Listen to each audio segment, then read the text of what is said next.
आशा करता हूं आप सब बहुत अच्छे होंगे। मेरा नाम है सिद्धांत अग्निहोत्री। स्टडी ग्लोस पे आपका बहुत बहुत स्वागत है। तो भारत दुनिया के सबसे खतरनाक फाइटर जेट्स बनाएगा। ऑपरेशन सिंदूर के बाद हमको ये पता चल गया है कि हमको खुद के लिए खड़ा होना पड़ेगा। देखो, जैसे जैसे आप ताकतवर होते जाते हो ना, वैसे वैसे लोग आपसे डरने लगेंगे, लोग आपका साथ छोड़ेंगे।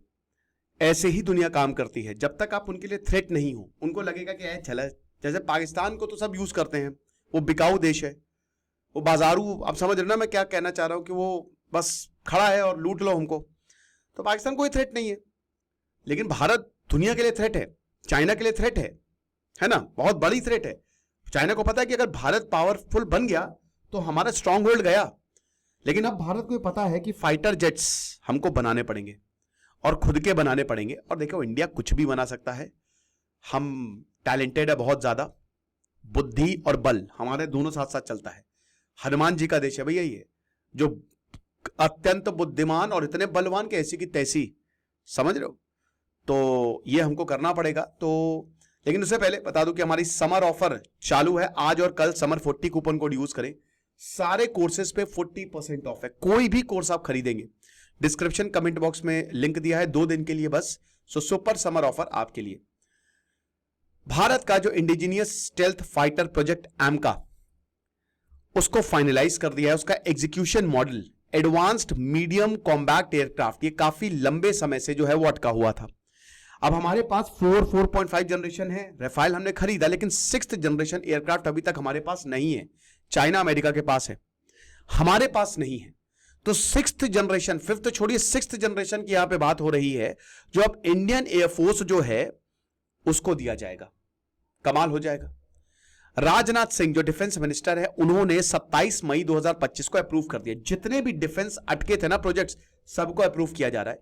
भारत ये समझ गया है और सरकार भी ये समझ गई है और सारी पॉलिटिकल पार्टीज भी समझ गई है कि अगर भारत को जीतना है तो पीओके पर हमला करना पड़ेगा। पाकिस्तान को सबक सिखाना पड़ेगा कि बहुत हुआ सम्मान। एक पॉलिसी शिफ्ट है।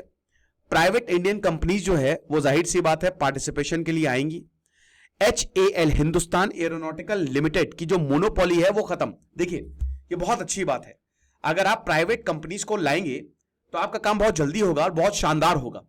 जब भी मोनोपोली होती है, अरे यार हमारे पास ही तो आना है, कोई बात नहीं बाद में कर देंगे, खाली खाली हम ही तो हैं, ये दिक्कत हो जाता है। अब वही बता रहे हैं कि देखिए, आज ही शहबाज शरीफ ने ये बोला है कि हमारी एयरफोर्स को भारत ने तबाह कर दिया था, ब्रह्मोस मिसाइल मारी थी, हम तो अटैक करने वाले थे। तो भारत को समझ में आ गया है कि अब जो नया वॉरफेयर है ना, ये शायद हैंड टू हैंड नहीं लड़ा जाएगा, कन्वेंशनल नहीं होगा, ये साइबर वॉरफेयर होगा। और मोस्ट इंपॉर्टेंट, ये एयर वॉरफेयर होगा, ये हवा में लड़ाइयां लड़ी जाएंगी। देखा ना, ड्रोन से हमले हुए हैं, रशिया और यूक्रेन एक दूसरे को ड्रोन मार रहे हैं। क्या होता है स्टेल्थ फाइटर? ये बेसिकली ज्यादातर अभी 5th जनरेशन फाइटर जेट्स है। रेडार डिटेक्ट नहीं कर सकता, इलेक्ट्रॉनिक मींस डिटेक्ट नहीं कर सकता, तो बहुत सारी टेक्नोलॉजीज में यूज होती है। भाई जाहिर सी बात है कि जो सिग्नेचर होता है वो क्या है, infrared, visible light, radio frequency, audio emissions, radar इनको पकड़ता है। वो एक देखो, रेडार क्या है, टॉर्च है। टॉर्च जैसे मान लो कि ऐसे पूरे अंधेरे में तुम घुमा रहे हो, तो अगर कहीं पे कुछ दिख गया, ठीक है ना, तो वो पकड़ में आ जाएगा। तो उस अंधेरे में ही आपको अपने एयरक्राफ्ट को लेके जाना है। तो अब infrared, visible light, radio frequency और ऑडियो एमिशंस, इनको छोड़ना है, इनसे बचना है। तो ये जो स्टेल्थ फाइटर्स है, ये रेडार से बच जाते हैं। शेप की बात करते हैं तो कर्व्स नहीं होते हैं, ये राइट एंगल और लार्ज सरफेसेस नहीं होते हैं। ये जो है वो कर्व्ड सरफेसेस जिनका बहुत बड़ा रेडियाई होता है, उसको यूज करते हैं ताकि बहुत तेजी से उड़ सके। ये जो प्रेशर होता है ना एयर का, उसको, और कई बार तो ये बिल्कुल फ्लैट होते हैं एकदम। मटेरियल ये स्पेशल रेडार एब्जॉर्बेंट, मतलब रेडार कुछ नहीं कर पाएगा। इंजन सबसे इंपॉर्टेंट होता है, किसी भी एयरक्राफ्ट का हमको इंजन की जरूरत है भैया। तो एक तरीके से ये ऐसे होते हैं कि ये बिल्कुल सरफेस, भाई जितना ज्यादा आप सरफेस के पास उड़ोगे, जमीन के पास उड़ोगे, उतना ही शानदार एयरक्राफ्ट, लेकिन इतना आसान नहीं है। तो ये बिल्कुल सरफेस पे उड़ते, एकदम लो उड़ते हैं ये। नेविगेशन की बात करें तो नेविगेशनल सिस्टम इसमें बढ़िया यूज होता है, कोई दिक्कत नहीं है। और इसमें बहुत आफ्टर बर्नर जो होते हैं ना, बहुत हीट नहीं प्रोड्यूस करता है, बहुत एनर्जी वेस्टेज नहीं है, इंजन कमाल के होते हैं ये। तो भारत को क्यों चाहिए ये? अभी भारत के पास एक भी स्टेल्थ फाइटर नहीं है, 0 स्टेल्थ फाइटर। जिस दिन हमारे पास ये भी टेक्नोलॉजी आ गई, कमाल हो जाएगा। देखिए, पाकिस्तान भले खरीद ले चाइना से, लेकिन चाइना बेकार है। और दूसरी चीज ये है ना कि पाकिस्तान खुद नहीं बना रहा है, उसको चाइना दे रहा है, तो कंट्रोल चाइना के पास है। जब खुद देश के पास आ जाता है ना, तो फिर उसकी सुपीरियोरिटी कमाल हो जाती है। राइवल्स जो है वो अब तेजी से बढ़ रहे हैं। चाइना ने already J-20 stealth jets, China के पास है 6th जनरेशन, और इनका जो 6th जनरेशन J-36 उसको डिप्लॉय कर चुका है। और भारत, ये पाकिस्तान जो है, अजीब बात है कि ये चाइना से J-35 खरीद लेगा, वो भी 40। अब मैं क्या बोल रहा हूं कि चाइना का एयरक्राफ्ट है तो आप इस पर रिलाई नहीं कर सकते, लेकिन हमको अपनी तैयारी करके रखनी है। जिस तरीके से 3 फ्रंट वॉर की सिचुएशन बढ़ती जा रही है, कुछ भी हो सकता है दोस्तों। भारत की जो कॉम्बैट स्ट्रेंथ है अभी 42 चाहिए, 42 स्क्वाड्रन, लेकिन हम 31 पे, 31 भी ठीक है, बट अगर आपको एक साथ चाइना, बांग्लादेश और पाकिस्तान से निपटना है तो कम से कम 42 स्क्वाड्रन होने चाहिए, समझ रहे हो। अब आप देखिए जो स्टेल्थ फाइटर क्लब, उसमें अमेरिका है, चाइना है और रशिया है। अमेरिका के पास F-35 है, 80 से 100 मिलियन डॉलर की कॉस्ट है, 1,000 अभी तक बना चुका है ये। चाइना के पास J-20 माइटी ड्रैगन है, 110 मिलियन डॉलर की कॉस्ट है, ये 300 बनाया है। रशिया के पास सुखोई Su-57 है, इसकी 35 से 54 मिलियन डॉलर है, अभी तक इन्होंने 32 बनाए हैं, समझ रहे हो। तो J-35, J-20 ये सब हैं चाइना के। अब जाहिर सी बात है कि MiG-21, देखिए MiG-21 में प्रॉब्लम्स भी आ रही हैं, क्रैशेस आपको देखने को मिले हैं, जो ये पुराने हैं बेसिकली। तो जो सोवियत एरा के MiG-21 है वो सर्विस में है, बट सेफ्टी कंसर्न्स बहुत अच्छे नहीं है उसके। फिर तेजस मार्क 1A का प्रोडक्शन जो है वो डिले। देखिए भारत को ये डिसीजन बहुत पहले ले लेना चाहिए था, बहुत लेट आए हमारे, यही तो दिक्कत है। जब तक हमारे साथ कुछ होता नहीं, हम सीखते ही नहीं है।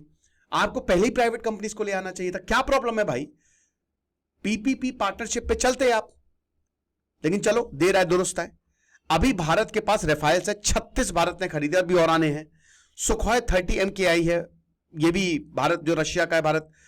अब AMCA की बात करते हैं तो जैसा कि हमने बताया कि ये DRDO डेवलप करेगा, जो इनका aeronautical development agency, in collaboration with HAL और बाकी प्राइवेट फर्म्स भी इसमें आएंगी। और ये चीपर है और इंडिजीनियस अल्टरनेटिव है।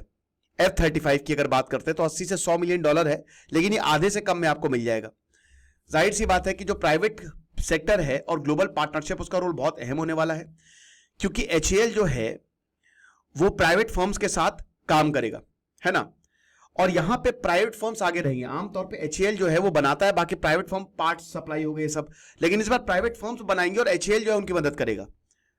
और यहां पे प्राइवेट फर्म्स इंडिपेंडेंटली भी आ सकते हैं, या फिर बाकी फॉरेन कंपनीज के साथ भी इंडियन रेगुलेशंस के हिसाब से कोलैबोरेट कर सकते हैं।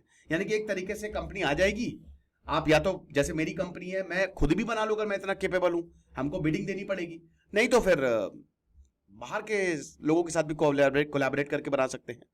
तो बहुत जल्द जो है वो expression of interest for private participation issue होने वाला है, और इसमें बहुत सारे लोग आएंगे। मेक इन इंडिया को एक बहुत बड़ा बूस्ट है। टाटा ग्रुप और एयरबस ऑलरेडी जो है C-95 ट्रांसपोर्ट एयरक्राफ्ट वडोदरा में शुरू हो चुका है। H-125 helicopter assembly plant Kolar Karnataka में, वही कोलार KGF वाला, वहां पे लग चुकी है। भारत का पहला प्राइवेट सेक्टर चॉपर फैसिलिटी है।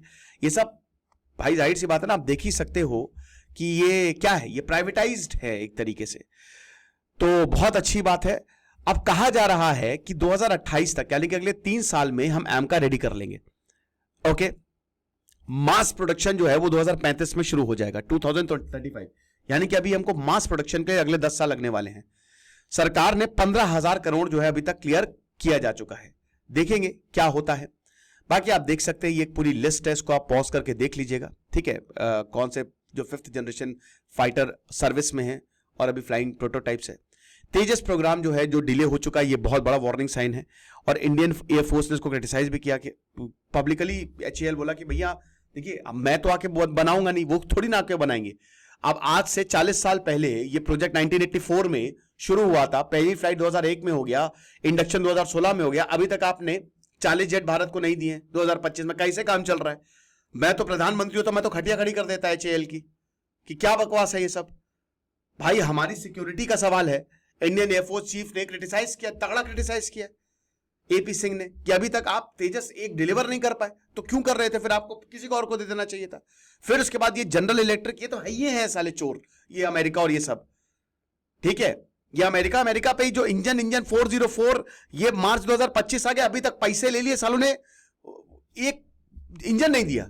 ये हिसाब किताब हुआ है, एक इंजन अभी तक नहीं मिला। अब एचएएल कह रही है कि हम 2 से 3 16 जेट्स के 2 से 3 हम अभी दे देंगे, इसी साल दे देंगे। $1 बिलियन डॉलर की डील जो है जो ये फाइनलाइज करने वाली है। देखेंगे क्या है क्या नहीं है, टेक ट्रांसफर होगा नहीं होगा। अभी आप देख सकते हैं status quantity 180 jets 1.2 lakh crore की कॉस्ट है। एडिशनल फिर तेजस मार्क 1 97 जेट्स 67,000 करोड़ की कॉस्ट है। GE engine deal F414 99 engine $1 billion की कॉस्ट है। एम का तो अभी देखिए क्या होता है। भारत को इस समय फास्ट ट्रैक पे काम करना पड़ेगा, क्योंकि जिस तरीके से चाइना, पाकिस्तान और बांग्लादेश से थ्रेट है ना, आप मुश्किल होने वाला है दोस्तों। चाइना से हो सकता है बहुत ज्यादा पॉसिबिलिटी कि अगले 2-3 साल में एक और बड़ा कॉन्फ्लिक्ट हो, और पाकिस्तान भी खतरा है एक बहुत, क्योंकि हमने अपनी डॉक्ट्रिन चेंज कर दी है। हमने बोला है कि अब टेरर अटैक होगा तो एक्ट ऑफ वॉर है, हम वॉर में जाएंगे सीधा। तो ये चीज है। अब अगर एमका डिलीवर हो जाता है तो बहुत अच्छी बात है शेड्यूल के हिसाब से, क्योंकि पूरी दुनिया भी देख रही है ना कि भारत का तेजस, एमका, ये सब जो भारत कर रहा है पूरी दुनिया देख रही है। अब प्राइवेट सेक्टर का इन्वॉल्वमेंट जो है वो जाहिर सी बात है टाइमलाइंस को एक्सेलरेट करेगा। देखेंगे क्या होगा, आपको क्या लगता है मुझे कमेंट बॉक्स में बताइएगा। खुश रहिए, पढ़ते रहिए। जैसे सिद्धांत Agnihotri signing off. Description comment box में ऐप का लिंक दिया, वहां पे आप कोर्सेज अवेल कर सकते हैं।